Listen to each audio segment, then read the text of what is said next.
Welcome to my home office. So you're thinking about full timing.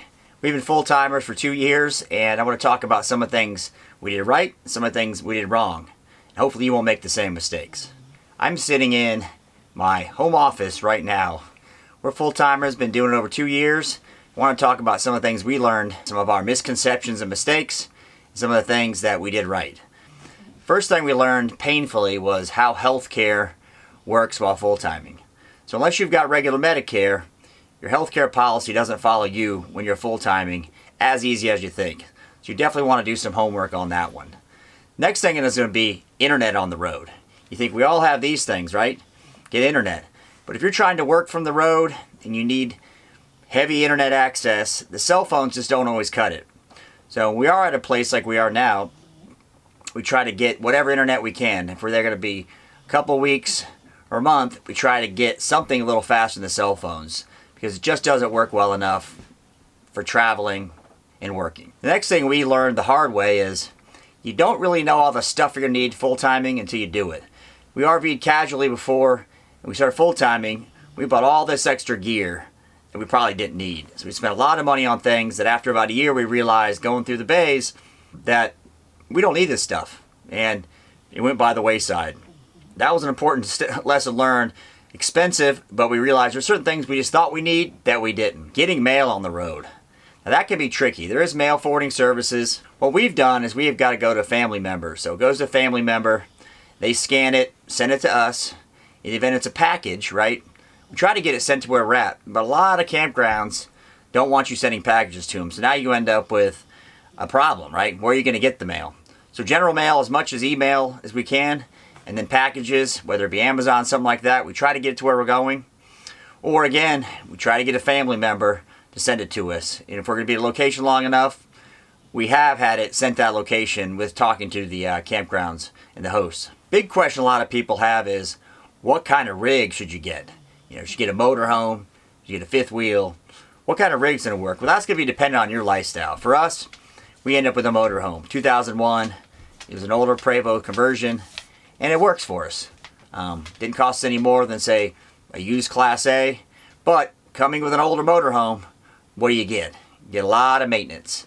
So be prepared for that. So when you're choosing your motorhome, you're probably going to change what you like from day one to year two. You may say, well, I thought I wanted this, and I really don't need that big of a motorhome, or I need something bigger.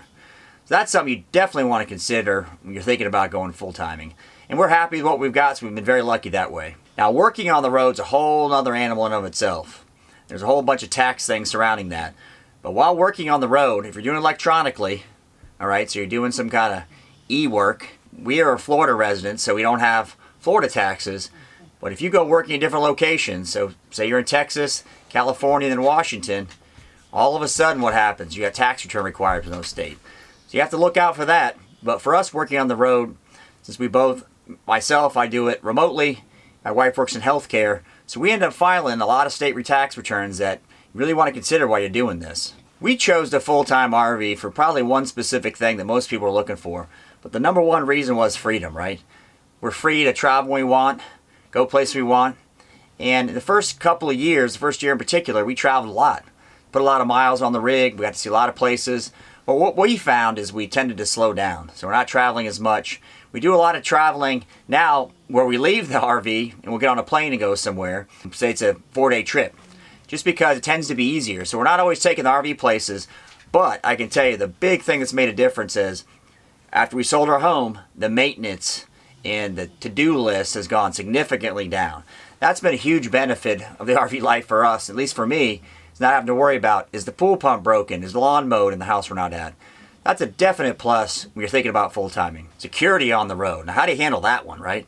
Going different places, you don't know the environment. I'll tell you what we do. We use the blink camera, so we get somewhere, we set them up all around our RV. So we got 4 cameras we can see, front, back, and everything. That's number one.